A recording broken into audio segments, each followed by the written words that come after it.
Hej tid, så det alltid her ved en nødgjent parsti av Gjerstamal. Og vi som vant Anja Hansen som teker opp og redigerer, klipper og setter sammen. Og så det Ronny Petersson som teker seg av hos vi hever vil jo gjøre, Paul Fære og jeg selv, Daniel Adol Jakobsen. Og Gjerstamal, det vil si at jeg spyrer Paul en affær, hva ligger til å gjøre det, Paul? Det er verre man møter Haskvalt i Nordøple, ja. Og vi drar mye mennesker inne. Og Osvald Siversen har et år ta. Vi enda han har løtt. Det er bønnemøte, ja. Mm. Og så nevnte han et år, et uttrykk, som bare innenfor hver Bibelen.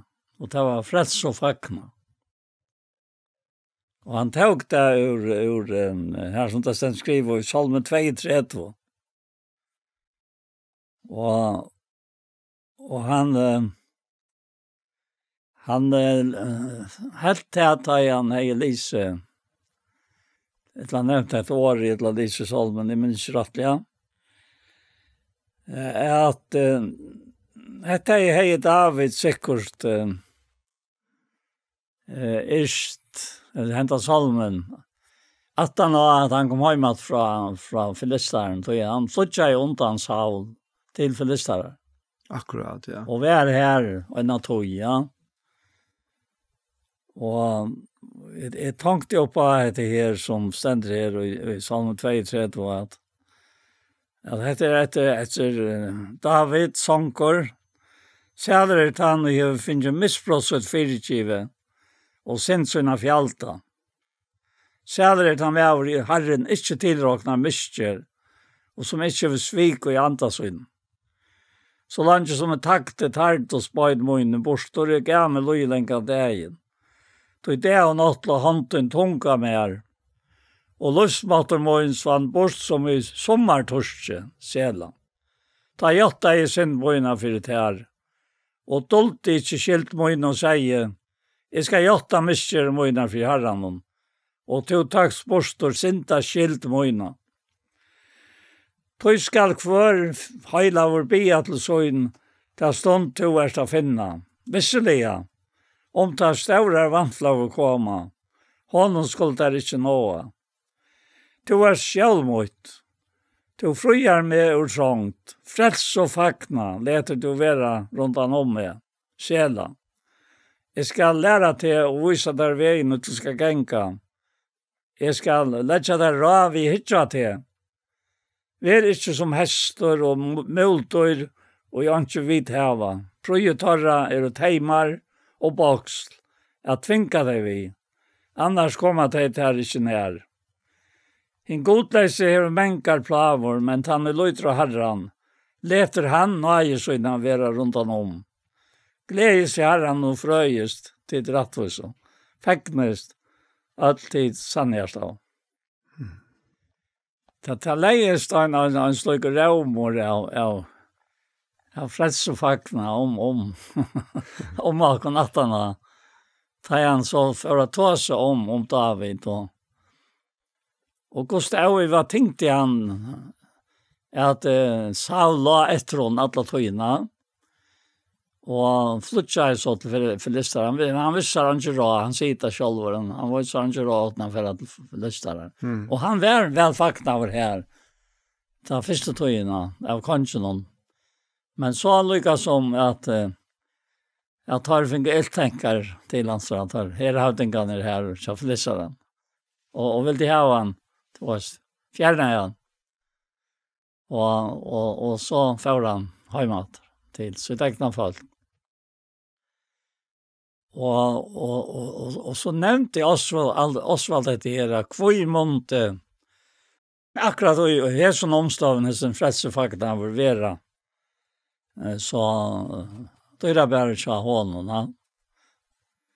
Og jeg husker om vi satt en samhetsbøk, jeg halte til 17-4 samhetsbøk, ja. Det stender her at David Han fick såna 20.000 alltså. Fälte såna 20.000 av David. Och här ständer när jag läsa om vinnarläge mellan David och Saul. Och helt det var så verkligt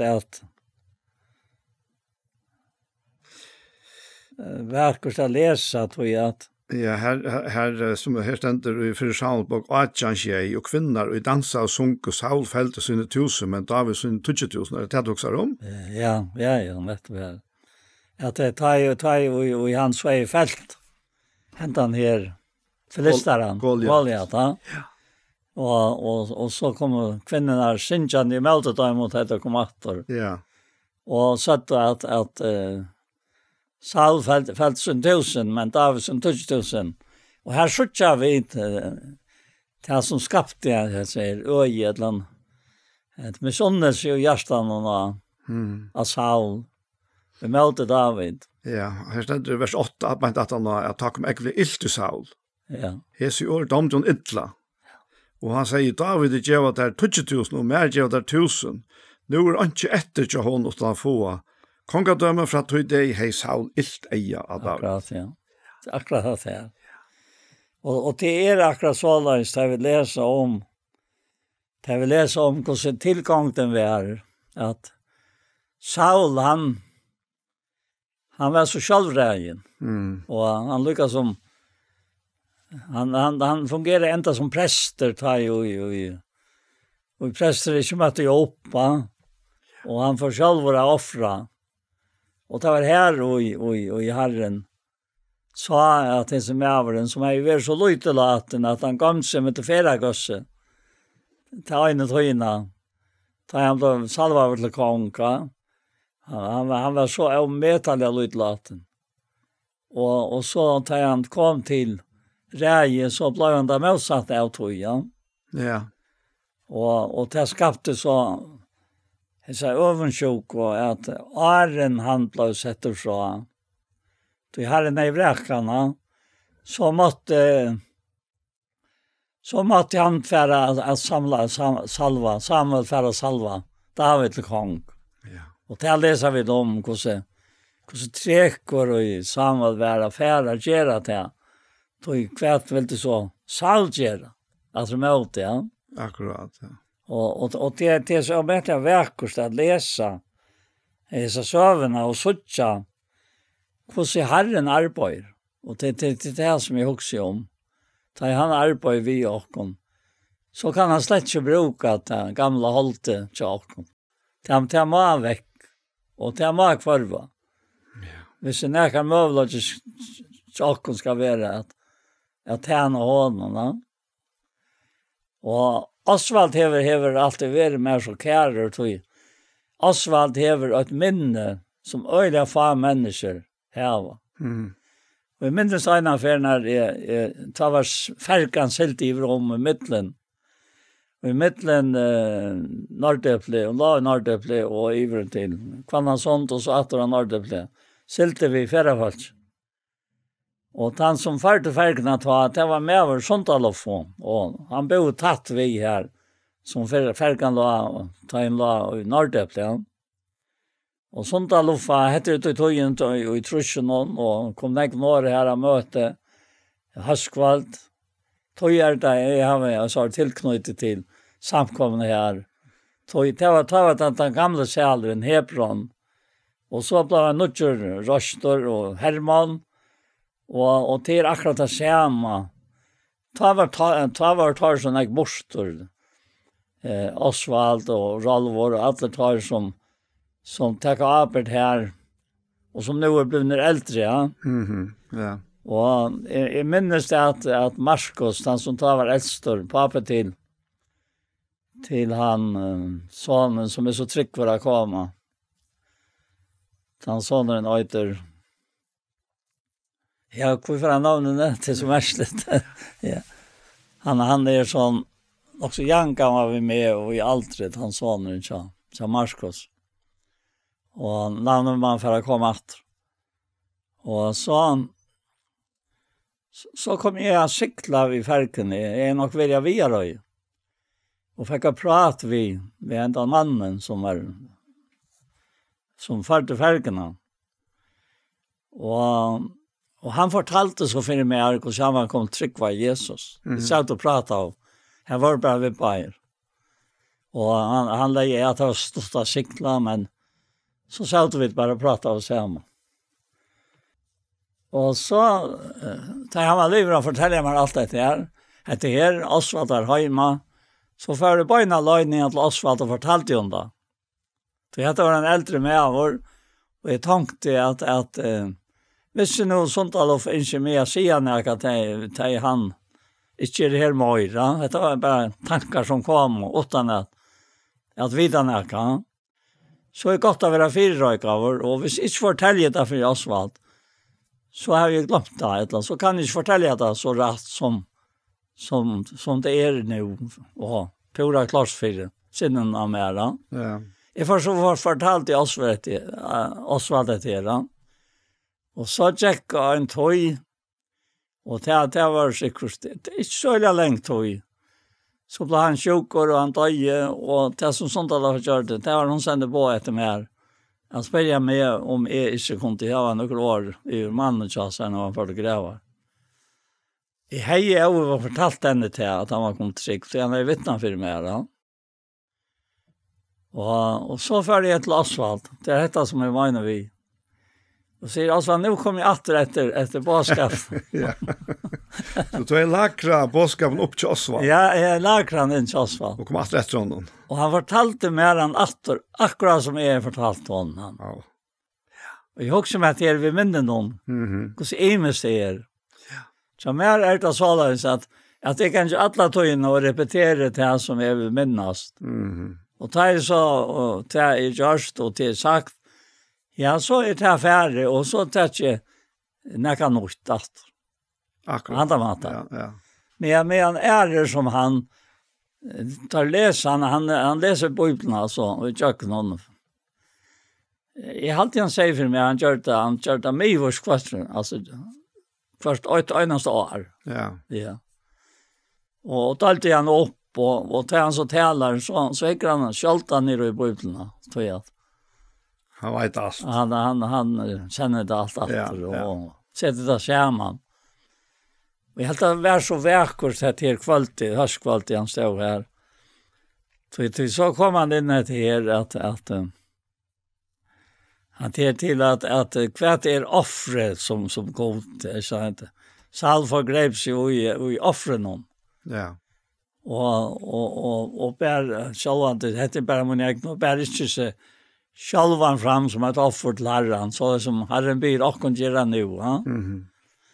Men David, han glömde ett omkantøy. Alltså han kunde se att Herren är alltid för eja. Självt om han var av loj. Och så ser Osvald det här i Jesu talene att det var sikna, säger han, att vi kunde bära Herren och framåkra lika. Och som en livande och höjlagt och god damlet offer.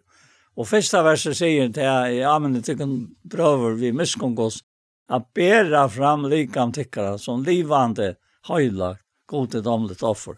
Det är antaliga godstiskan tyckare.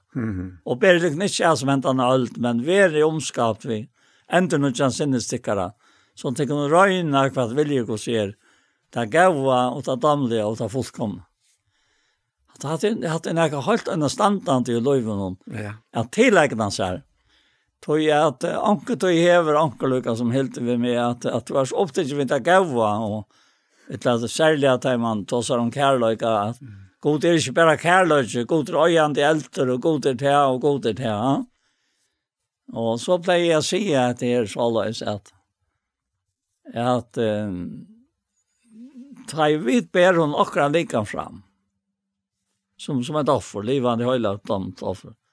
Tog till akkurat antaliga godstiskan. Ja. Så ger han till och i dessa processerna att vi inte vera knä som inte allt. Tog till åman från att gå och gava kommer och att folk kommer och gava. Och ter gavnar av till egen lojka som Jakob säger här och i första kapitlet vers 16 och 18 att all gava och all fullkommen gava oman fra och som nyer fra färgelösarna här som inte brötningen där skiftande skutje så. Och så säger han tog att vilja så inom fattiga nokon vid sannlöksåret så vi skulle vara frumgrav och skapning hansara. Här är så anskilt. Nej. Oj. Nej. Tog skapningen nu. Akkurat. Och det är som att det är han lötan jag ut på att få det fram. Ja. För att vara i honom. Ja. Och alltid har vi varit född av gode för att vara i åkkorna. Nu brukar man egen år till lyckas som det som jag fick på sig som och så att säga. Ja, det är nästan tant. Det är helt säkert och visst och det är så nämligen månaderna. Och jag halte faktiskt att Saul och David tar mynten och på nämligen månaden här.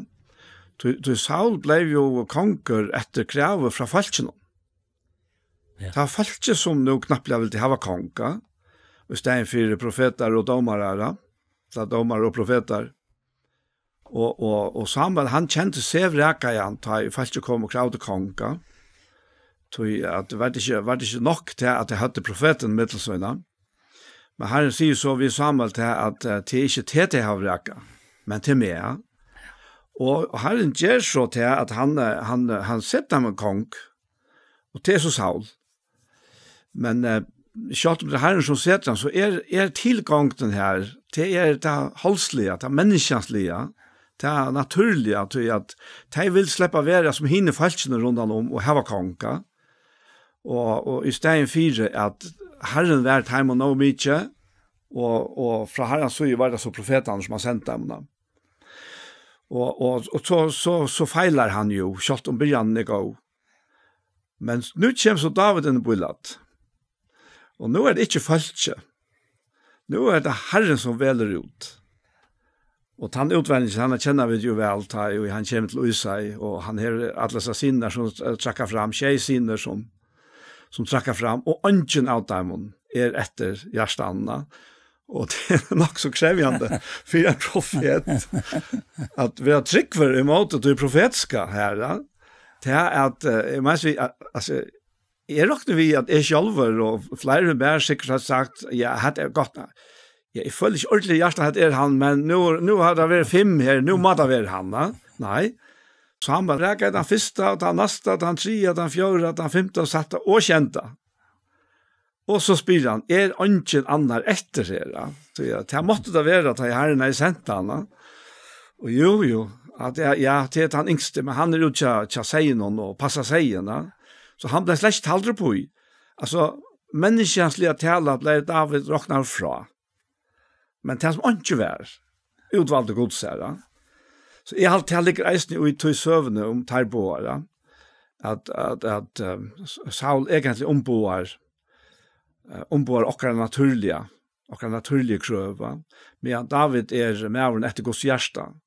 Og havast har vi vite at han trekker jo alvorlige feil, altså. Og her har så Salm Einald, tror jeg, som har gjort det til sintene, men han var framvis med etter Guds hjärsta. Og tog jeg alltid faktisk at det er så helt anstandende, vi Salm 32, ja. Og han vil så siterer etter Rombrand 4. Og her siterer han bort urtog at sælet han med i Herren ikke tilroknar miskjer, og som ikke har svik i andasøynen. Og vi kunne jo ha lyst hvis det var vidt som har skrivet at sælet han med i Herren, sælet han med og ikke gjør miskjer, men det er ikke det som stender her. Men sæler han med og i Herren ikke tilroknar miskjer. Og til en øyelig måneder. Ja, altså, hatt er i grunden en status, altså, at det er en konstatering. Ja, akkurat. Ja. Det vi kunne kanskje ferdig til Rombrand 4, hokta sinter her. Ja. Och han säger här och han först för han in av Abraham och att tryckven gjorde han rättvisarna. Det är samma minst i atter och atter. Abraham var ju helt inte fullkomna, men han tror gott det. Och det var också någon rättvis, ja. Och så får han in av David här. Han säger, således prysar att David till människa salt eller sälan som god tillrocknar rättvise utan versk. Säl de som, och nu citerar han i Psalm 32, säl de som missbrotten är fyrigiven og syndernar fjaldar tja.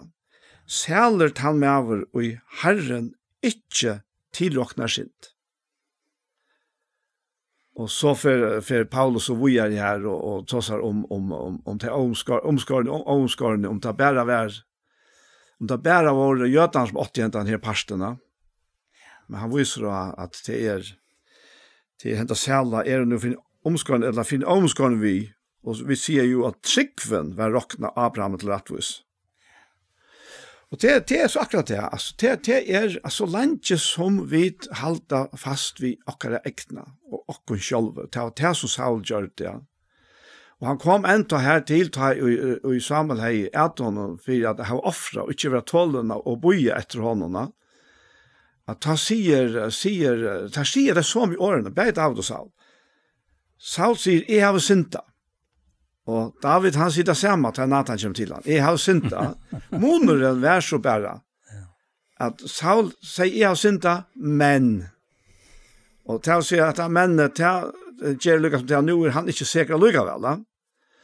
Men han var inte män till David. Ja. Alltså du veker att tro i mig det som var framme, alltså så torskvalta. Det var bibeltema, vi Elima. Han nämnde nettopp han ja Magnus. Han nämnde Isak. Och det är så han om Isak i samband med Abimelek, alltså konjugerar, ja. Det stämmer här och det är så länge, men det ska bara nevna hungersnei kom nu i land någon till första vers i första Mosebok 60. Det är det samma som Abraham upplevde. Det han var i Egyptaland. Ja, akkurat. Ja, nettopp, ja. Hungersnei kom nu i land någon som hinna färna döv Abrahams. Ta för Isak till Filistera kongen. Abimelek och Gerar. Det är grunden för att lösa alltså god segnar då han vill segna. Och så kan du inte bestämma när han gör det. Och det blir så väldigt avhåvärst i samband med det. Han nämnde Salma 23, Salm 23. Då han har en som var så öjliga tråsk att ströjas vid. Hon kom alltid först, säger Magnus. Och han rönte halt han utanför så hinner säger fick äta. Men hon står här liksom som tror i han att du visst inte ska äta det säger han. Det var så väldigt livande, ja. Och Petra tog där in att inte trönsla med allt. Alltså han sa att i egen någon. Och så stände två föra med och släppte inte till. Och han lyckas som i sönnen hova säger vi igen, ja men to bäst inte rätt det. Jag kan inte lätta det in för ni jag finns. Du är så självrej. Och så säger han, hvis jag så lättar han in, så kommer hon in. Och hon sitter sig alltså vid lien i mötet tronen. Så hinner släppa fram med. Och så äter hon själv. Allt det som hon vill ha. Och hon helt sig rätt inte. Men så kan en annan öliga intressant i samband med det här. Således är det vid och i Psalm 3. Det är David synker. Här är ungen som helst. Det är bara om han, hvordan han kjer vi också. Ja. Här är nere i mån med fattas han. Han. Alltså, och hvis du läser den salmen, så finner du ikke om hvordan säger den eller hvordan han som hyren røkter. Men det om hvordan Herren vi og. Ja. Och han säger att det så öjla märslet också om tog här och i samband med han tog en 2 dömer men här i samband vi Isak så tog han hetta döme där han fotogerar. Men Herren åpenberades för honom och säger fär inte till Egyptalands vi verande i land någon som säger till. Bägg som främmande här i land någon så skall evera vittar och sikta det tog tär och jag kommer tog någon djev i hese land jag ska halta öjen i av svår i abban med färgtøyn. Jag ska göra jag kom tog som stjärnar av himmel och så framvis allt det här. Att det fyra att Abraham lustar efter mer och helt allt det och alla i honom att halta på fyrskipaner och lavormojnar. Och så var Isak och Bekvandigerar. Men ta in och männer av platsen och sport han om konan så säger han att det är systermojn. Han tar inte att säga att hon var konan så. Så han öttar 4 männer här av platsen och skulle drepa han för Rebekka skuld. Hon var ökliga vöker. Men ta han nu är veri här när lunch bär så att en av Abimelek filistra konkur hugti ut vinter så han Isak inte Rebekka och konan så in. Ta sent Abimelek på ett Isak och säger hon är ju konan då in. Hur kom det till att säga att hon var syster då in? Och Isak svarar ja, jag huxar att jag kom komma att låta lov för henne av skuld. Men Abimelek säger kvart det och du har gjort det mot i ock. Hur kött kom det känt att ankra falskarna i Lija kontoinne. Och då således har jag förskilt om man över ock. Så gav Abimelek öllum falskarna detta på att han nämmer hända man eller konan hans ska böta av löven. Och så ständer detta vershall. Och Isak och så är här i landet någon och fick det är i 100-fold till Herren signa han. Ja. Alltså allt det här som han hade inne i hötten om konen så inna och skulle luska sig bort ur någon som har bänken fyra, missa löve fyra. Så jag tar för att täcka henne. Vad är det? Har den tidrocknat hittills? Det är slett. Alltså, vi såg det här 20 mans till det ser en bøytöman. Vi var pura förundrat. Ja? Är det så läs god handlar? Ja. Ja. Ja, här är några här är några grundläggande ting till gode. Ja. Som vi kanske inte alltid räknar vi, men hin vägen har vi först sett det. Så känner vi det, så vet vi vad det är. Och det här vi tryck vad göra, men vi troskapa. Det är alltså du tar citerar här från Saul och slår upp bästen ja. Ta säger Saul vid Samuel jag synda tog I har brott på Herrens årtunne men är öttais falske och etterlyga I timon. Som om att det var en omskildninger. Ta var det inte och ta var det omgant. Herren är faktisk krevjande att det kommer till det. Han kräver att vara nummer 1. Det är nummer 1 ett lunch. Och det är ganska efter tror att han tar ta myndna så ölla kraftiga fram om tjonaband ja. Ja. Och inte tror jag vi vet ju självant till att det har inte fördömning ut att ta I nämnet ja, men vi såg att det som är Herrens hjärta. Vi akkurat hjärta klarar inte alltid att fylla vid Herrens hjärta. Men hans hjärta är till så ölla helt, det är så ölla rent. Det är så öjligt ivergivet till okkorna. Ja. Och tog blir det sort som man säger mismatch. Ta I okkara hjärsta inte svärar atter till hansara kärleika. Och tar inte spurningar om fullkomliga till okkorna. Men en spurningar om att det är tryggva vid gode. Allt det är år vid tryggv och trofäste. Och att vara tryggvara. Att det är år som är fullkomliga och I släkt vid kvart annan. Det omhandlar allt det samma. Och tar den här troskapen som han inte så hade Saul. Saul valde folksins, akkurat som Pilatus egentligen. Han valde folksins dom framom. Och så vräkade han Herren. Och det är hatt en hjärtasak. hatt virkelig et hjertemål til god. Hver okkara hjärsta I forhold til han? Han går nok etla? Det bonde med nok sånn det sørsta døgnet, kan jeg si. Ja, to sier vi med hva til et hjertemål. Ja. Og sen det riktigt att säga det. Men det vi att göra detta som en för Anders Slån fortalte mig här. I samband med sitt liv. Den gamle Anders Slån. Ja. Han ångkant i bygge av en människa om näka till ägnan. Fyrimon, eller fyri han skulle ha nog. Nej. Han ångkant i tåra. Helt inte ta I han var här och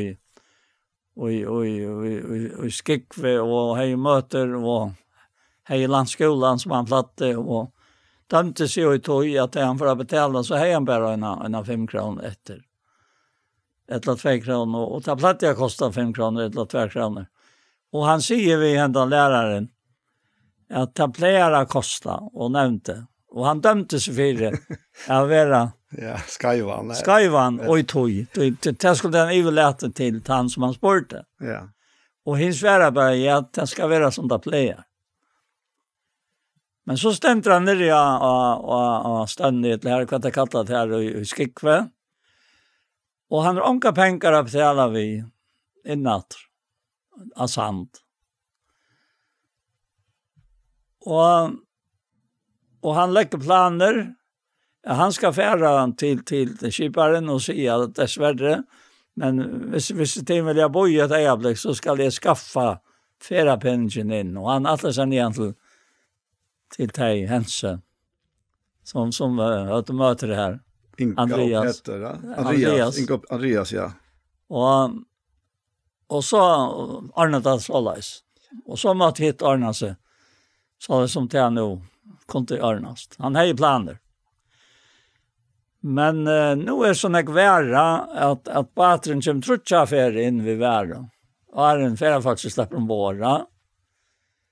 Och allt att hissen här som hever posten gärna var så omhygget han tänkte att posten kom ganska också till ankrarna till som färra vattnet så bäst det få att han. Och han kommer vattnet vid en konflottet till antro. Arnan för båten och säger här han kom flott till tidigare. Här la pengarna för bäj innan sand och till hus. Och göra fram. Ja. I bilen till skapen och så. Och här la pengarna då i. Men eftersom han inte är så här. Det är han som kommer på land och konkabrunne. Nu kommer han så älskelig, gammalt, tryggvande, äckliga trofars kvinnor med åt sig här och jottar för honom att hon har alla givet honom pengar.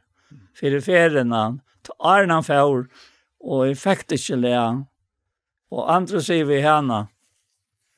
Jag kära syster till när var mänkan vare harran hon hänt. Men Jesu för en annan skickning. Alltså harran hon hänt. Men Jesu för en annan skickning. Då pengarna kom. Och så steg jag blitt Arne förra året. Det är en så vacker malbunne. Om så tuttingar mycket ting och löven så en tjänare herrans. Att det blir till att se det verkligen. Nej. Tog att gå gava och att folk kommer gava. Oman från. Och kommer ner från färglösarna. Som inte bröjting att det skiftar skutsa. Och så omsider han görstene, sier antro. Och leter att de få och jag var tog ta ett rätt. Och i sista ögonblicket ta ett rätt. Vi skulle trycka. Ja. Det är helt säkert alltså här och vi är ungen av oss. Ungen av oss fullkommen. Nej. Vi är snära, men han det. Och vi har då tåsar om att det här och jag minns om det eller väl antro och hej och bra skifte vi en eiste som faktiskt är rättliga. Då är det värsta. Ja. Och han var alltså ja, han var bara en antro. Men det här rönta trofäste. Och det rönta sinne, hans har känna tid ju sidan om Timoteus Paulus. Men det var det samma vi antro, att det var, alltså, det var inte första fer att han visste att Herren fer över att tryckvar, men ta människor det kommer på, ja. Men det rönta trofäste visar sig så eisen ut att han faktiskt dömer sig själva. Ja. Det är några andra vill bara sagt att som inte ser röntorna av Herren som han hejar. Och jag hade väl bara till och så släck registrerat en gång. Men jag kommer att tankar om att det här året här att vid åtrygg ver han tog verande trygg för kvui tog jag nokta sig själva kan han inte. Och det som det stora tjock ötlon alltså nu. Det att han ovanför alla okra väglagar. Alla okra alltså brister och allt det här kvar vi kunde bara ofta dömt och själva och vi skulle sjå att det var vi inte döm och så harst till att vi inte håller undan närmast. Ja, vi loj inte till tycker vi andra dotter väl eisne. Han får inte dömas resten av livet för det, men det var något som han lärde av en affär. Han är det bara som ett minne om troskap Herrens. Akkurat, ja. Och eisen till han som är akkurat nu, att det kommer slugga rönter in av livet som är till först lugga som värhående av, först då på i hatta, eller först då till varst inte ordentliga, hvis till nu handlar på att här som nu bort och till först det som bort här och som vi ånkan i löven för har finns ju bjova. Jag har ånkan till i löven för finns några så bjova. Men att ta viskar för mig som att till bara till som vakter av gode kan handla rätt. Ta i hand utan nej till att handla rätt. Det ska nej till. Ja, det tas med. Ja. Det tas med. Så han säger det här att vi skulle få miskon och finna nej till hjälp och i rättare tog. Vi skulle inte bara få hjälp.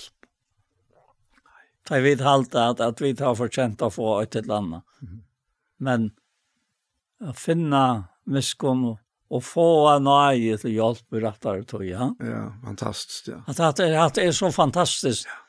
Utan att föra in i några detaljer, eller helt inte in i några, att man inte skojter om, eller att inte vi tar att göra. Men det vi har här, jag var standande för Asien Gosts att göra. Och utan att föra ut i några som tog inte varst ordentliga, om till han som vill, eller inte vill. Akkurat, ja.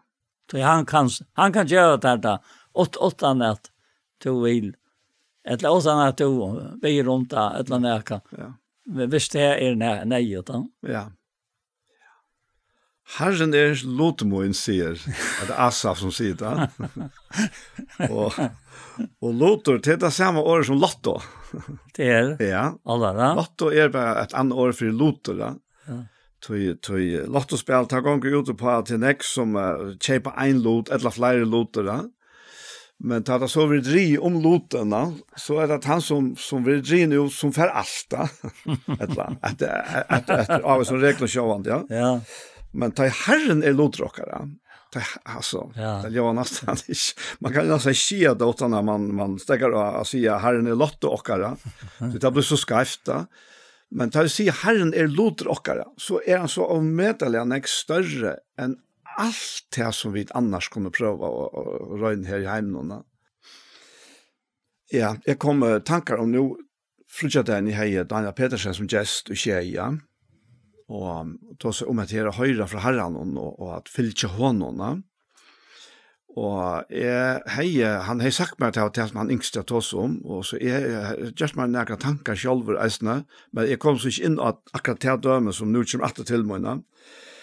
Og vi og metalliga go vindfolk nere i Danmark. Det kallas Lene og Andreas. De er akkurat beste viner nere som såles, ja. Og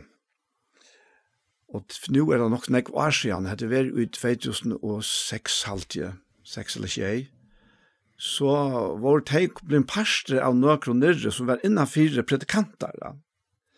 Og det var en som hei funnet helst skulle være sikna predikanter ved spekulasjon, egentlig, ja.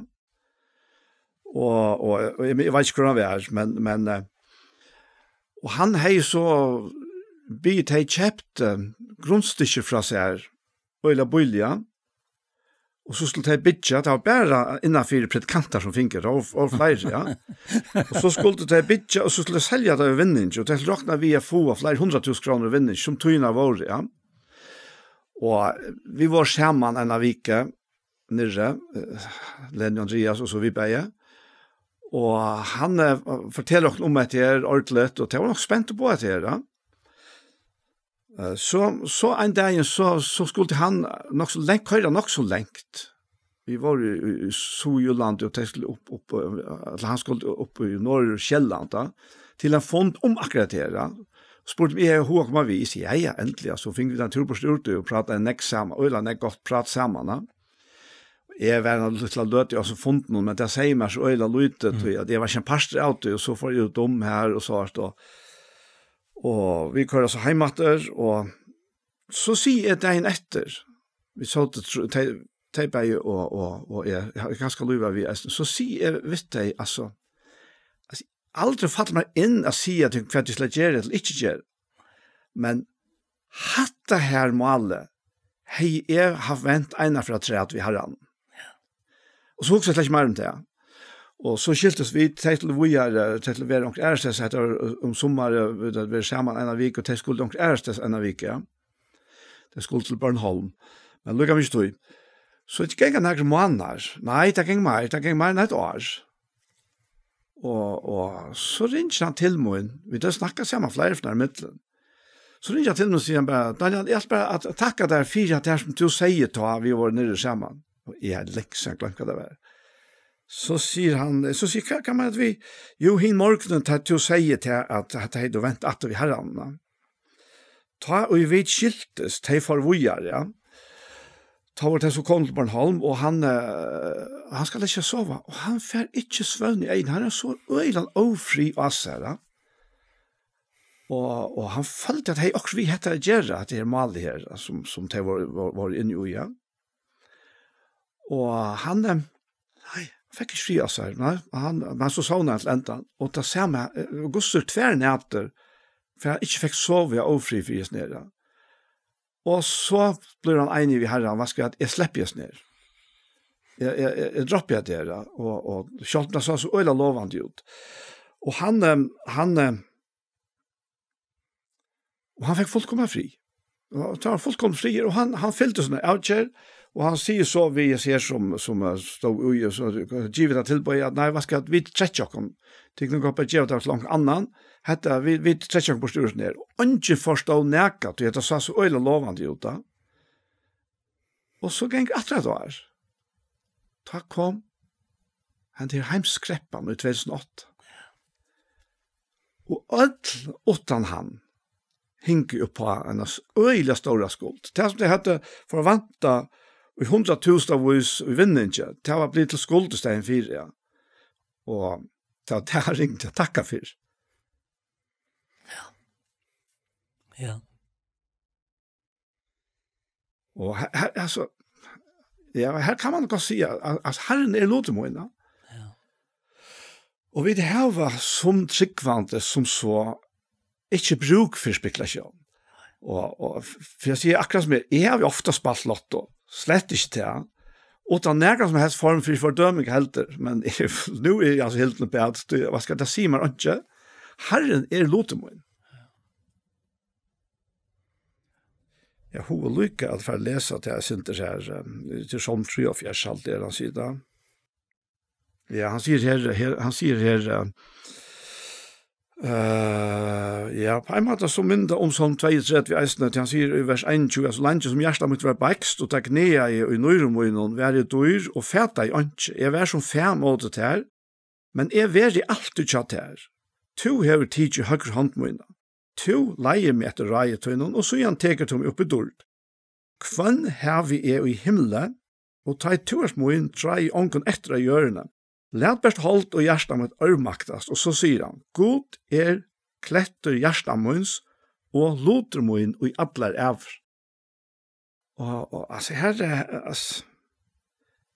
kan han ikke legge seg sett til, det ikke som kan sette seg syna til, eller erstatta til. Det okkara dyra best også. Og Jesus sier om Maria, at hon har valgt hin gåa lota, og han skal ikke være fra en tidsen. Ja. Nei, at det så veldig inne i mynden, ikke lunch, ja, men til færre vekk så kvart som jeg bare kostet vekk. Men så kommer det at det ventade, og jeg føler virkelig trångt til nå, det 45 år, og jeg har livet i herren alt mitt liv, og jeg har ångat haft når jeg er tråden enn at han var han som gav meg en øyren arbeidshov, og jeg arbeidet i øyren egg, og han han som sikt nok som familjer, altså, og jeg så ommetallige større mån, altså, det blir nesten ikke til at jeg grøyer fra han, og ångan til svits. Og jeg husker om at det her som stender om sæler han med over han. Det stender i hver, sæler. Det som 22 du heier, da? Ja, og høysene i han som tre her da. Ja, det solm i 8, ikke det? Ja, akkurat, det solm i 8. Ja.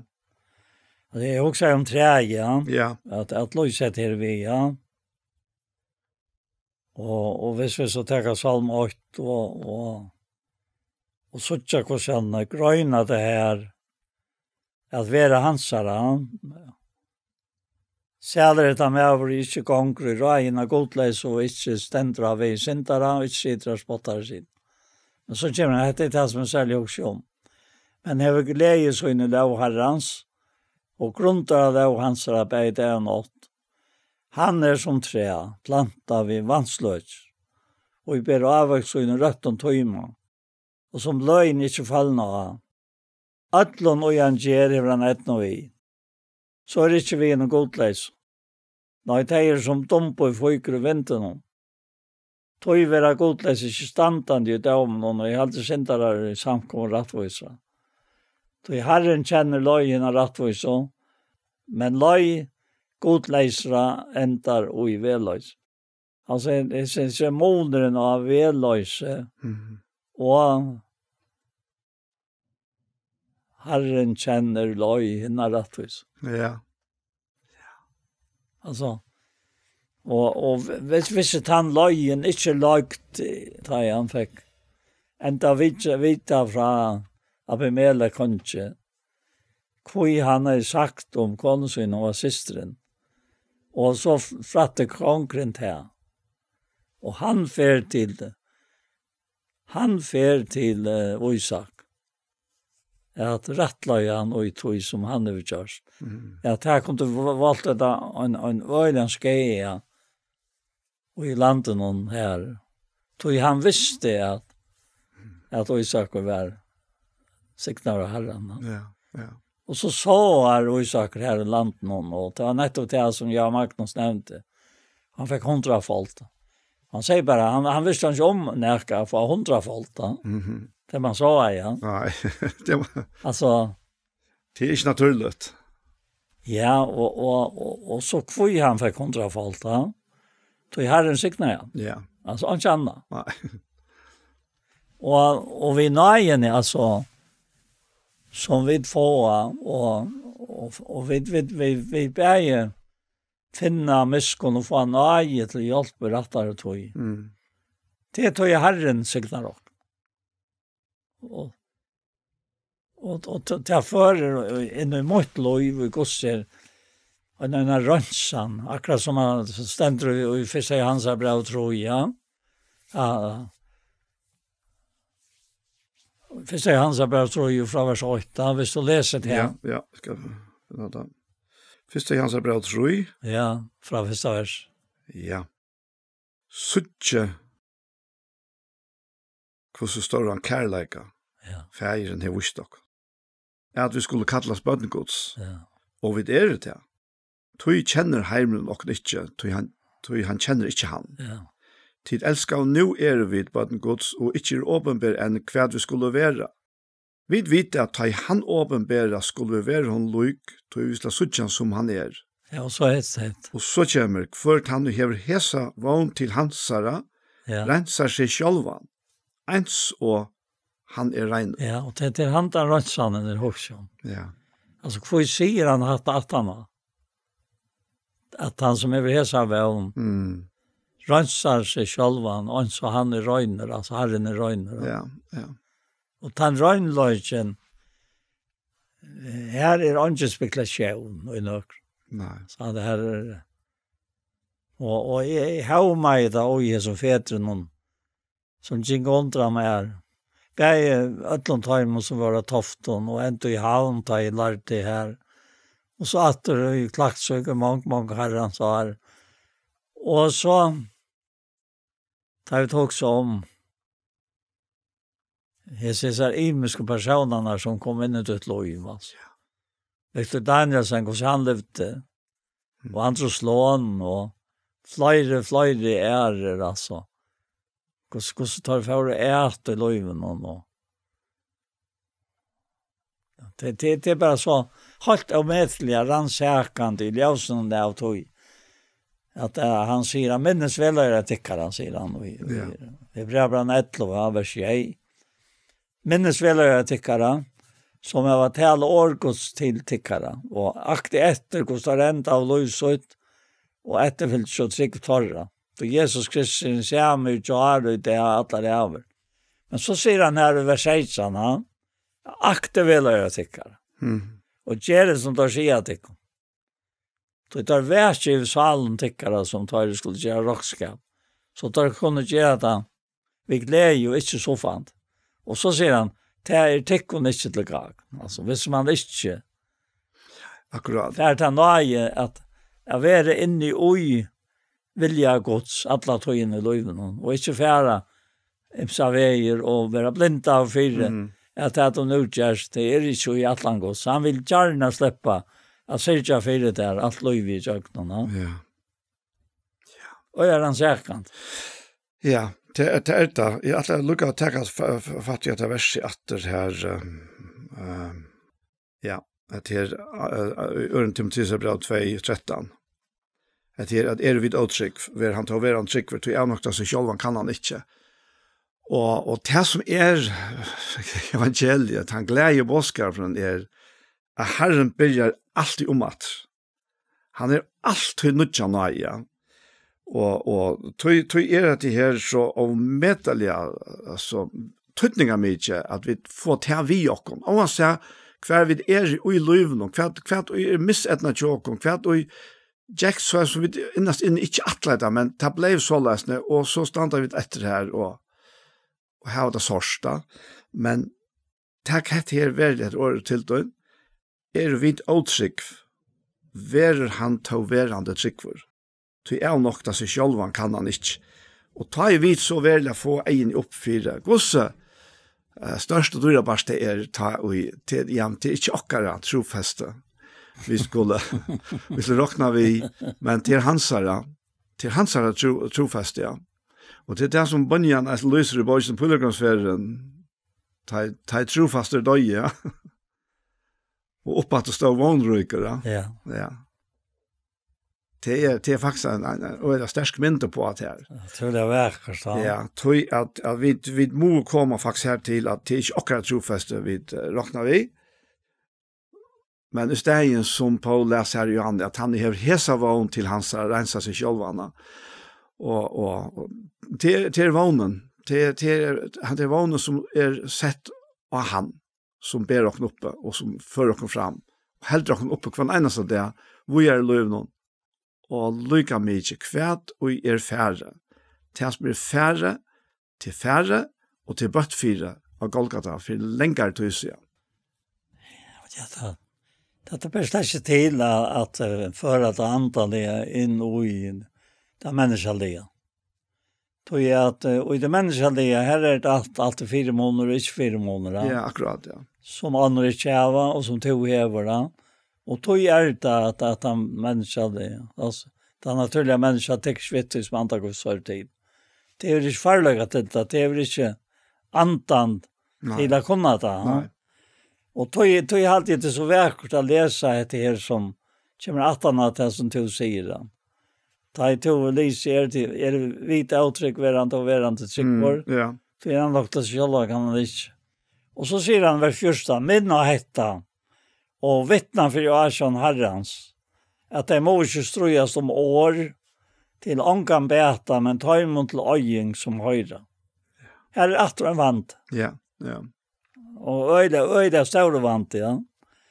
Kjert är avmärka visa till självan fram som en röntri för gode, som arbetsman i ånkjövra skammas vi, som lærer sannlagsåret rätt.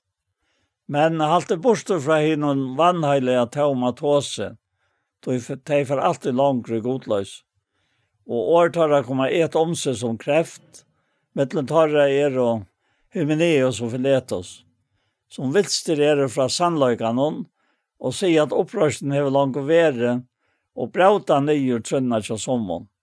Og så sier han etter her, som vi gjerne vil lese. Ja. Han sier at ta faste grunnvatte godt stentor og rett innsiktle. Herren kjenner søgne, og hvert han og i nevner navn Herrens halte seg fra øratvis. At det er, og nettopp etter her vi rattvis og øratvis, at det er i grunnen bare løyve gode som kan gjøre til at du lever av rattvis løy. Ja. Så du er større til rattvis, og i Kristus, ja. Og ikke i der sjølven, altså, men i hånden er du rattvis, ja. Og det som så alltid har glett med sånn jeg, det er dette sørste, og jeg sier at tjener i Herren så er det ikke strøyes, men som du er teit og som du var nå teit å si at det er mildur vi ødel. Fører 4 er at lære ånder. Tålen tar han lydilt. Han skal vi spek for det av etom som setter seg imot. Kanskje god til å øyne for underdømmen omvending, så at de kommer å kjenne sannløyken, og kunne vakna atter og større djevelsens, så jeg håner til fengt gjøre vilje hans her. Ofta så halter vi til mennesker færre og løy, og vi takker særlig egna henter, at hatt deg oppe på det. Men det passar ikke. Nei, det er pura skarpt. Nei, det er pura skarpt. Ja. Tog at han sier til at det er ikke deg som vil til akkurat dette her. Men det er dette her at vakna atter ur snarre djevelsens. Nettopp, ja. Tog jeg hånden til fengt, ikke det vil jeg ansa. Akkurat, ja. Og tog ligger dette her i vraken, dette nøyen, dette miskunna. At vi alltid få en nøye og finne miskun til hjelp og rettere tog i samband vi alle de menneskene som vi tar avvarskan av fire herren. Akkurat, ja. Tog vi sendt på i steg Kristus her. Og det som det var god i anvendt vi åkken, vi blir i steg Kristus her, vi satt vi god. Vi satt vi han, som ikke kjente til sint, men som godgjør til sint for åkken. For jeg vet i honom skulle være rettvis og godt, så nå har vi finnet alt vi. Ja. Det er alltid. Ja. Amen. Du vil snakke mer eller ikke rett? Nei, jeg har jo et som er atle mer at fortelle, men jeg finner ikke alt. Det er her, og så kvar da, og så skal det være kvar til neste ferie til vi tittas. Nettopp, ja. Ja. Det er det. Ja. Kan du be en av bønn, sa Jakob Paul? Jeg går himmelske feir. Takk for det at vi kunne ha sitt her. Purasta.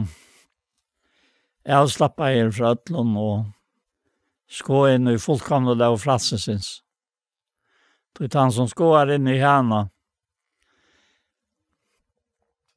Han hever ikke fått lyfter i løyven fra det her.